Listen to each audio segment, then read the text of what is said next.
ሻሎም ሻሎም ሻሎም ቤተሰብ እግዚአብሔር አምላኽ ሰላም ጸጋ ምሕረት ናይ ክርስቶስ ምስ ኩልኹም እዩ ኣንሓኹም ሰላሐዲን ካብ ሲአርጂ ኢንተርናሽናል ቸርች ስቶክሆልም ስዊድን ሎም ድማ ናይ መዓልቲ ቃል ደብን ንህይወት ዝኸውን ንበረኸት ዝኸውን ንጸጋ ንብመንፈስ ንምምላእ ዝኸውን ቃል ሓቂ ሒዝና መጺና ኣለና ሎም እንካፈሎ ቃል ንክርስቶስ ምንባር ዝብል እዩ ንክርስቶስ ምንባር ዝብል እዩ ኢየሱስ ክርስቶስ ንዘለዓለም ጎይታ እዩ ሪኹም ኣለኹም ኣሕዋት ናይ ክርስትና ጎደና ካብኡን ብኡን ንዑኡን ዝኾነ ጎደና እዩ ምኽንያቱ ብክርስቶስ ዳግም ምስተወለድና ንሓሳብ ርእስና ንድሌት ርእስና ንፍቓድ ርእስና ዘይኮንና ነቲ ዝተወለድናሉ ህይወትን ምንጭን ንዑኡ ጥራሕ መታን ክንነብር ኢና ካብኡ ዝተወለድና ስለዚ ኩልና ዳግም ምስተወለድና ቀፂሉ ዘሎ ጉዕዞ ህይወትና ንጎይታ ባህ ዘብልን ንጎይታ ዝሕጉስን እናሓሰብና ኣብቲ ንዑኡ ባህ ዘብልን ዝሕጉስን ጎደና ንርእስና ከም ትርከብ ብመንፈሱን ብጸጉኡን ክንገብራ ናይ እግዚአብሔር ፍቃድ መጽሐፍ ቅዱስ ክዛረብ ከሎ ኣብ ካልኣይ ቆሮንጦስ ምዕራፍ 5 ጥቕስ 15 ከምዚ ይብል ድሕር ሕጂ እቶም ዘለዉ ነቲ ምእንቶኦም ዝሞተን ዝተንስአን እምበር ንርእሶም ምእንቲ ከይነብሩ ንሱ ኣብ ክንዲ ኩላቶም ሞተ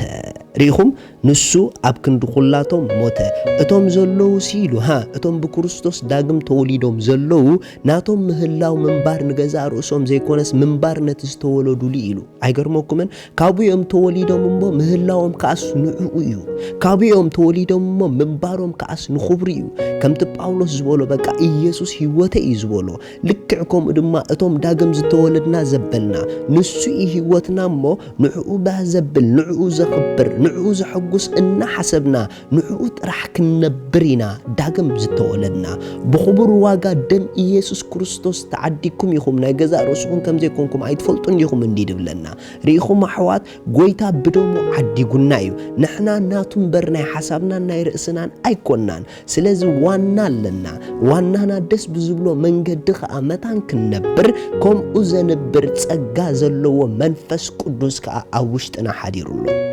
መንፈስ ቅዱስ ኣብ ውሽጥና ዘሎ ከም ሓሳብ ርእስና ንኽንከይድ ኣይኮነን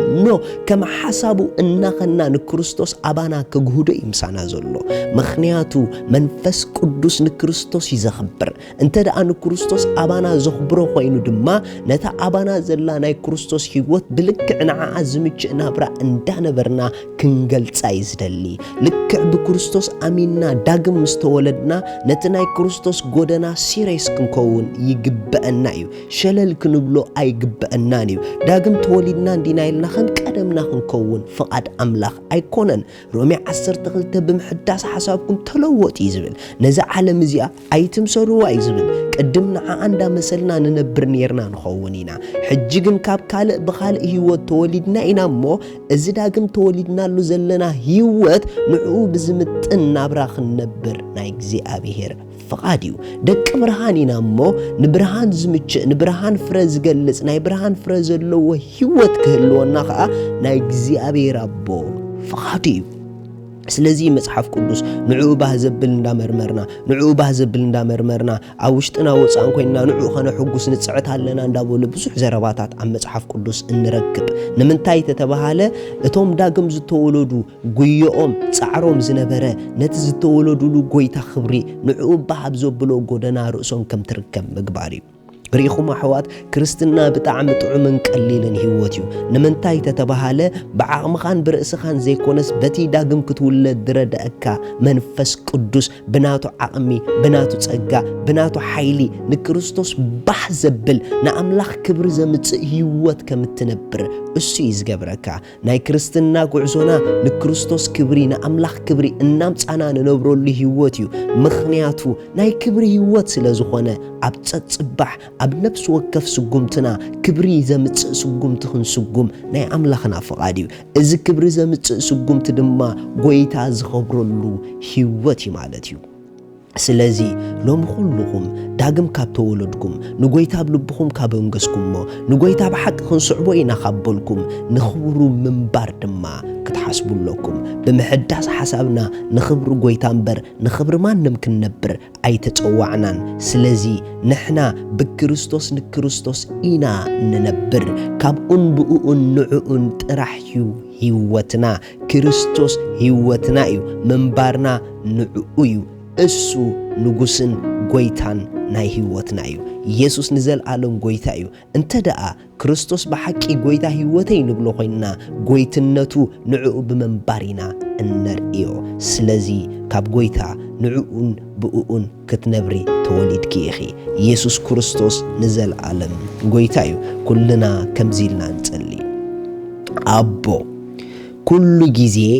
ንዓኻ ክብሪ ዘምጽእ ህይወት ስለዝሃብካኒ ተባረኽ ብዝኾዶ ኩሉ